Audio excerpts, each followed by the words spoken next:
Claire had always believed that marriage was built on small moments. Morning coffee shared in quiet comfort, smiles exchanged while folding laundry, or a simple touch on the shoulder while passing in the hallway. After 8 years with Ethan, she thought they had settled into a rhythm that meant safety. But one night during a movie, a few simple words would shake that certainty in a way she never expected. They were sitting together on the couch, a glow from the television soft against their faces. It was a romantic drama, the kind Ethan usually tolerated more than enjoyed. Halfway through, the actress on screen appeared tall, dark-haired, elegant in a quiet way. Ethan chuckled and said casually, "She's definitely my type." Claire turned her head slightly, a teasing smile forming. "Oh, really? And what does that mean exactly?" He shrugged, eyes still on the screen. "She just looks like you." "Guess I've always had a type," was a harmless comment, said with no intention to hurt. He even reached over and squeezed her hand after saying it. But something about the tone, the timing, or maybe the tiredness in their marriage made those words sit differently. They didn't sting like an insult. They echoed like a question. That night, when Ethan fell asleep, Claire lay awake, staring at the ceiling fan as it spun slowly above them. His type. She whispered it to herself, barely audible. What did that even mean anymore? Did he still see her the way he once did? Or had she become just a version of the woman he thought she was? She tried to shake it off, telling herself it was silly to read into something so small. But over the next few days, the thought kept coming back in quiet moments. When she looked in the mirror, brushing her hair before work. When she caught a glimpse of couples laughing together at the cafe. When she watched Ethan scrolling on his phone while she talked about her day. Their marriage wasn't broken, just muted. The kind of relationship that looked perfect from the outside, but felt like it was quietly fading from the inside. They didn't fight. They just existed. She couldn't remember the last time he really looked at her, not as his wife, but as Claire. One Saturday afternoon while Ethan was out running errands. Claire sat by the window, scrolling through her phone. A post caught her eye, a photography project from a local art group titled Reflections, Faces of Familiarity. The post explained that the project aimed to explore how people saw themselves through others who looked like them. Participants would be paired with someone who resembled them closely for a series of portrait photos. Something about it struck her. The idea of seeing herself in someone else, or maybe seeing what Ethan saw in her. Pulled at a curiosity she didn't even know she had. Without thinking too much, she filled out the form. A week later, an email arrived from the project coordinator. They had found her a match, a woman named Lila. Attached was a small headshot. Claire froze when she opened it. The resemblance was startling. Dark brown hair, green eyes, a similar face shape. It felt almost eerie, like looking at an alternate version of herself. She leaned back in her chair and stared at the photo. For a moment, she imagined Ethan seeing this woman. Would he think she was beautiful? Would he say the same thing? "She's my type." Claire almost deleted the email. It felt strange, unnecessary, even childish. But then she remembered something Lila had written in her short introduction. "I love meeting people who remind me of who I used to be." Those words felt like they were written for her, so she replied, "Yes." "I'd like to meet her that evening." When Ethan came home, she mentioned it lightly. "I signed up for this photo project," she said while setting the table. "It's about people who look alike." He raised an eyebrow, smiling. "You're really doing that?" "Sounds fun. Maybe I'll get to see your twin." "Maybe," she said softly, but her tone carried something he didn't catch. The next week. Claire drove to a small art studio downtown for the meeting. The room smelled faintly of coffee and paint. When the door opened, she saw Lila standing there, and for a moment, it felt like she was looking into a mirror that reflected a version of herself from another life. "Wow," Lila said, breaking into a warm smile. "You really do look like me." Claire laughed nervously. "I was just thinking the same." They sat across from each other, sipping coffee, and the conversation flowed easily. Lila was kind, confident, a little freer than Claire had been in years. She talked about painting, traveling, and how she had learned to love her own company. Claire found herself listening, intrigued not just by Lila's stories, but by her energy. As they talked, Claire realized something. Lila wasn't just her physical reflection, she was her emotional opposite. Lila seemed alive, full of movement, unafraid of silence. She laughed easily, without hesitation. Claire couldn't remember the last time she had done that when the meeting ended. Lila smiled and said, "It's nice to meet someone who feels familiar, like looking at another version of myself, one who maybe took a different path." Claire smiled, but her heart felt heavy. On the drive home, her mind kept circling around Ethan's words again. "She looks like you." She wondered now if he really saw her or if he only saw the surface. The idea of her, the face that fit what he wanted that night. As she stood at the bathroom mirror brushing her hair, she studied her reflection with new eyes. Same features, same lines near the eyes, but something in her expression felt older. Not just in years, but in spirit. She whispered quietly to her reflection, "Maybe I've forgotten how to see myself too." Ethan walked in a few moments later, smiling softly. "You look nice tonight," he said, his tone casual, distracted. "Thanks," she replied. But in her mind, she thought, "Do I really? Or do I just look like your type?" He kissed her on the forehead and went to bed. Claire stayed behind, staring into the mirror until the room grew dark around her. For the first time in a long while, she didn't feel sure who she was, the woman Ethan saw, or the woman she saw in that photograph with Lila, but one thing she knew for certain she wanted to find out. And deep inside, she made a quiet promise to herself. She wouldn't keep fading into the background of her own story. She would step forward, see herself clearly again, even if it meant looking through someone else's reflection to do it. The next morning, she emailed the photographer to confirm her participation. The photo session was scheduled for next week. She didn't know it yet.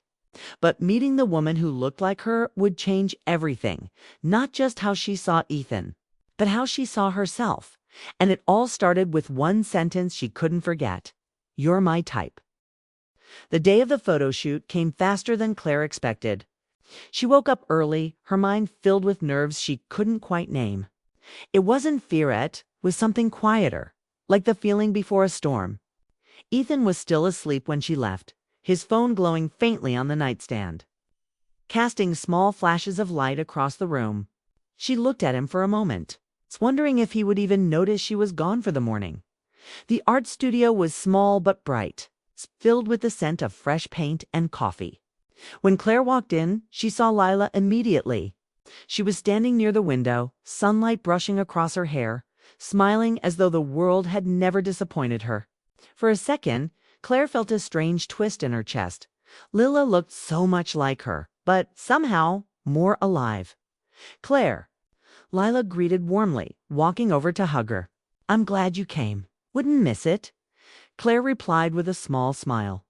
The photographer, a young woman named June, explained the concept of the shoot. "We're exploring identity," she said. "You'll mirror each other's poses. The goal is to see how much two people can look alike and yet still feel completely different." Claire nodded, though her thoughts were elsewhere. As she stood beside Lila, she caught their reflection in a large wall mirror. The resemblance was uncanny. Same eyes, same smile, but Lila's expression carried something Claire hadn't seen in herself for a long time: confidence, a quiet kind of joy. The shoot began. June asked them to stand close, face each other, hold hands, smile, then close their eyes. The camera clicked rhythmically, filling the silence. Each flash seemed to capture not just their faces, but something deeper, an invisible exchange between two versions of the same woman. When June asked them to switch roles, Lila turned to Claire and said softly, "You move carefully, like you're afraid to take up space." Claire blinked, unsure how to respond. "I guess I'm just cautious." Lila smiled gently. "Don't be. You have a strong presence. You just hide it." The words lingered. Claire didn't reply, but she carried them with her through the rest of the shoot. When they finished, June thanked them and promised to send the photos soon. Lila suggested they grab coffee nearby, and Claire agreed. She wanted to know more about this woman who looked like her but seemed to have figured out something she hadn't. At the cafe, they found a table near the window. The place was quiet, filled with the sound of soft music and clinking cups. Lila talked easily, her words flowing like water. She told Claire about her life, how she painted for a living, how she had chosen to stay single after a long relationship ended. "I used to think being with someone defined me," Lila said, stirring her coffee slowly. "But after it ended, I realized I'd been disappearing into who he wanted me to be." Claire looked down at her cup. "I think I understand that more than I'd like to." Lila tilted her head. "You're married, right?" "Yes, 8 years. Do you love him?" The question hit like a quiet echo. Claire hesitated. "I do," she said finally. "I think I just forgot what that's supposed to feel like." Leela smiled softly. "Then maybe this project came at the right time. Sometimes life sends us mirrors when we've stopped seeing ourselves." The conversation lingered in Claire's mind long after they said goodbye. Driving home, she kept glancing at her reflection in the car window, seeing not just her face but the questions behind it. Was she still the woman Ethan had fallen in love with? Or had she become just the image he liked to remember? When she got home, Ethan was on the couch watching TV. He looked up briefly, smiling. "Hey, how was your photo shoot?" "It was interesting," she said, setting her bag down. "I met my lookalike. Her name's Leela. Did she really look like you?" he asked, amused, almost too much. Ethan laughed lightly. "I guess I'd like her then." The words were meant as a joke, but Claire froze.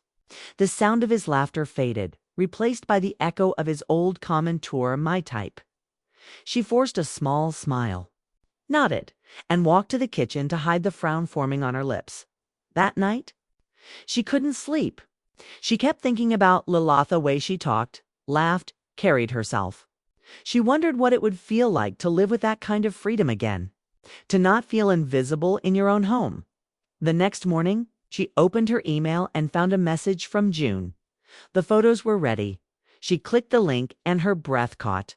The images were beautiful but haunting. Side by side, she and Lila looked almost identical.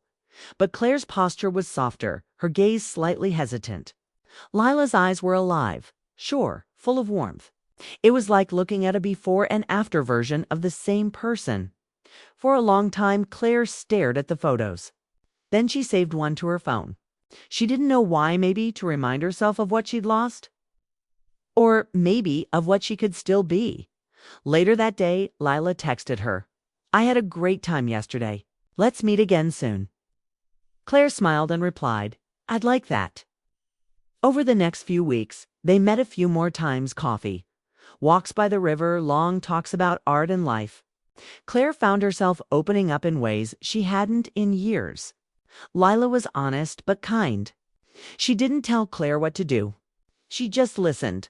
One afternoon, as they sat by the water, Lila said, "You know, Claire, sometimes people fall in love with a version of us that stops existing. But that doesn't mean we're gone. It just means we have to find ourselves again." Claire nodded slowly. "Maybe that's what I'm trying to do." Lila smiled. "Then you're already halfway there." That night, when Ethan came home, Claire cooked dinner and told him she had invited Leela over for dinner next week. He looked surprised. "Really? That should be fun. Can't wait to meet the woman who looks like my wife." His words made her heart twist again, but she smiled anyway. "You'll see soon enough." After he went to bed, she stood at the window, looking out into the quiet street. The reflection in the glass looked calm, but inside, felt a storm building. Meeting Lila had stirred something she couldn't ignore anymore. It wasn't anger or jealousy, it was awakening. For years she had been living small, fading into routine. But now she could see herself clearly again, not just as Ethan's wife. Not as someone's type, but as a woman who had her own story. Her own light. She didn't know where this realization would lead, or what the dinner next week would reveal. But for the first time in a long while, she wasn't afraid of what might come next. Because when she looked at Lila, she didn't just see someone who looked like her. She saw who she could still become. And that thought stayed with her long into the night. The night of the dinner arrived with a quiet tension that hung in the air like rain waiting to fall. Claire had spent the entire afternoon preparing roasting vegetables, setting the table, lighting candles that flickered softly across the room. She told herself it was just dinner, just an evening with a friend and her husband. But deep down, she knew it was more than that. It was the moment she would see Ethan's reaction, the test she hadn't planned but couldn't avoid. Ethan came home early, dressed neatly, his hair still damp from a shower. "You look nice," he said, smiling as he adjusted his tie. "Big night." "Just dinner," she replied, though her voice wavered slightly. "I told you Lila's coming." "I remember," he said, glancing at the dining table. "You went all out. She must be special." Claire looked at him for a second too long. "She is," she said simply. When the doorbell rang, Claire's heart gave a sharp beat. She opened the door and there was Lila wearing a soft blue dress, her hair falling in loose curls, carrying a small box of chocolates. "You look beautiful," Lila said warmly. "And this place, it's lovely." "Thank you," Claire replied. "Come in." Ethan appeared a moment later, smiling as he reached out to shake her hand. "You must be Lila." "Wow, Claire wasn't kidding. You two really do look alike." Lila laughed softly. "That's what everyone says." The three of them sat down to dinner, and for a while everything felt almost normal. They talked about work, art, and small things that filled the spaces between silence. Lila was charming and kind, her laughter lighting up the room. Ethan seemed genuinely intrigued by her asking questions, listening closely, smiling in ways that made Claire both proud and uneasy. At one point, Ethan said, "You know, Lila, you remind me so much of Claire when we first met. She used to talk about her art like it was a person she loved." Claire froze slightly, her fork halfway to her mouth. It wasn't what he said, it was how he said it. Past tense. "Used to." Lila noticed the flicker in Claire's eyes and gently shifted the conversation. "She still talks that way," Lila said softly. "You just have to listen for it." Ethan smiled awkwardly, glancing at his plate. "Maybe I don't listen as well as I used to." The air felt heavier for a moment. It's a kind of silence that says everything words can't. Claire took a small sip of wine and forced a smile. "So, Lila, tell Ethan about your art studio. It's beautiful." And just like that, the moment passed. But it left something behind, an invisible mark neither of them could ignore. After dinner, Ethan offered to clean up, while Claire and Lila moved to the living room. The soft hum of water running in the kitchen filled the space as Lila looked around at the photos on the wall. One of them caught her attention, Claire and Ethan on their wedding day, smiling beneath a bright sky. "You two look so happy there," Lila said gently. "We were," Claire answered quietly. "I think we still are, just in a different way." Lila turned to her. "Do you still feel seen by him?" The question cut deep. Though Lila's tone wasn't sharp, it was kind, searching. Claire looked at the photo again and said, "Sometimes. But most days I feel like I'm just part of the background." Lila's expression softened. "You deserve to be in focus, Claire. Not just in his eyes, but in your own." Claire smiled faintly, blinking back a rush of emotion. "You make it sound simple." "It's not," Lila said honestly. "But it starts with remembering who you are." Ethan walked in then, drying his hands on a towel. "You two look like you're solving the world's problems," he joked. "Trying to lighten the mood? Just talking about art," Lila said quickly, offering a small smile. As the evening wound down, Lila stood to leave. Ethan walked her to the door while Claire followed a few steps behind. When Lila turned to say goodbye, she hugged Claire tightly. "Thank you for tonight," she whispered. "You're stronger than you think." Claire felt her throat tighten. "Thank you for coming." Ethan smiled as he closed the door. "She's really nice. I can see why you like her." "Yeah," Claire murmured, staring at the closed door. "She reminds me of someone I used to be." Later that night, when they were in bed, Ethan reached out and touched her hand. "You know," he said softly, "seeing her tonight, it reminded me of how lucky I am." Claire turned to him, unsure if he meant it about her or the resemblance she shared with Lila. "Lucky?" "Yeah," he said with a faint smile. "To have someone who still cares enough to try." It wasn't a grand confession, but it was enough to stir something fragile in her heart. She smiled weakly and said, "I guess we both forgot how to try." He nodded. "Maybe we can start again." For the first time in a long time, Claire let the silence feel peaceful. But later, when Ethan had fallen asleep, she lay awake staring at the ceiling. The night replayed in her mind. The looks, the words, the way Lila had mirrored her but somehow felt freer. She realized something important then. It wasn't about Ethan anymore. It was about her. About finding her way back to the woman she had lost somewhere along the years of being a wife, caretaker, a shadow. Over the next few weeks, Claire made quiet changes. She went back to painting every morning, filling her small studio with color again. She took long walks alone, sat by the river where she and Lila used to talk, and let the sound of water wash her thoughts clean. Ethan noticed the shift. "You've been smiling more lately," he said one morning, sipping his coffee. "I've been remembering who I am," she replied softly. He smiled, though his eyes showed a mix of curiosity and unease. "And who's that?" "The woman you fell in love with," she said, meeting his gaze. "I think I just stopped being her for a while." That evening, she received a text from Lila. "I'm leaving town for a few months. I got a grant for an art project. Thank you for helping me see myself too." Claire smiled at the message, feeling a quiet warmth bloom in her chest. "I should be thanking you," she replied. "You helped me find me again." When she put down her phone, Ethan walked into the room. "Everything okay?" "Yes," she said, smiling gently. "Everything's finally okay."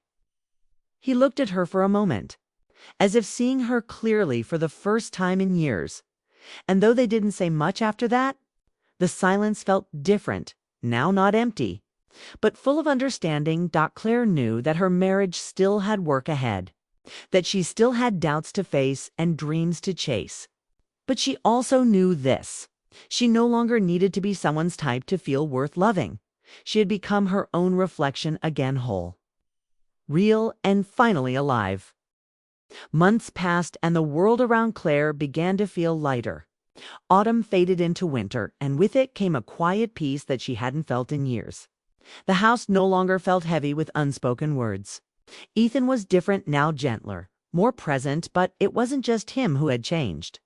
Claire had too. She had found a calm kind of confidence, one that didn't depend on anyone else seeing her. After Lila left town, they kept in touch through short messages, photos of art projects, funny stories, small reminders of connection. But Lila's absence also gave Claire the space she needed to grow without comparison. For the first time in her marriage, she wasn't trying to please or prove. She was simply living. One Saturday morning, as snow drifted softly outside, Claire stood in her studio painting. Her canvas was bright with color-warm oranges, deep blues, and traces of gold. Each brushstroke felt like breathing. When Ethan walked in quietly, he stood watching her for a long moment before saying, "You look happy when you paint." She smiled without turning around. "That's because I am." He came closer, stopping beside her. "I missed this," he said softly. Claire lowered her brush and looked at him. "You mean me painting?" He shook his head. "No, I mean you, this version of you." His words carried honesty, not flattery, and for the first time she believed him. That evening they went for a walk downtown. The streets were lined with lights for the holidays, the air crisp and sweet with the smell of roasted chestnuts. They walked slowly, side by side, saying little but feeling more connected than they had in a long time. At one point, Ethan stopped and said, "I know I wasn't the husband you needed. I got comfortable. I thought love could survive without effort." Claire looked at him quietly. "It can't," she said, "but it can heal if both people try." He nodded. "Then I'm trying now." For a moment, their eyes met, and she saw sincerity there, not perfect love, but the kind that wanted to rebuild. She didn't promise him anything right then. Instead, she simply took his hand and said, "Let's just start with today." In the following weeks, small things began to change. Ethan started leaving her notes on the fridge, little drawings, simple thank yous, reminders that he noticed her again. They cooked dinner together more often, laughed about things they used to ignore, and slowly rediscovered the comfort of being partners instead of just roommates. But even as her marriage began to heal, Claire made sure not to lose herself again. She joined a local art collective, held her first gallery showing, and started teaching weekend workshops for beginners. The first time she stood before a room full of students, paint on her hands and light in her eyes, she realized how far she had come. One afternoon, months later, she received a postcard in the mail. It was from Lila. The front showed a sunset over the ocean, bold and vivid. On the back, Lila had written, "The world looks brighter when you stop hiding from it. I hope you're still painting your light." Claire smiled as she read it.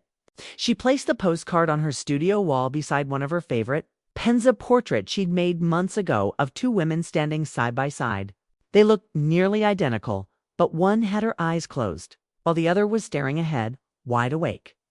That evening when Ethan came home, he noticed the postcard. From Leela. "Yes," Claire said, turning toward him. "She's still traveling.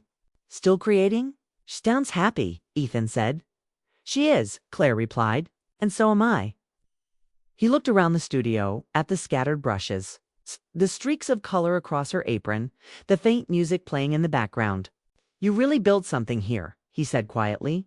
"I'm proud of you." Claire met his gaze and smiled softly. "I built it for me, but I'm glad you're here to see it." That night they sat together in the living room, sipping tea and watching the snow fall outside. It wasn't a grand romance or a dramatic ending. It was something better. It was two people learning to be real with each other again. Ethan leaned back and said, "You know, I've been thinking about what you said that night about love needing effort.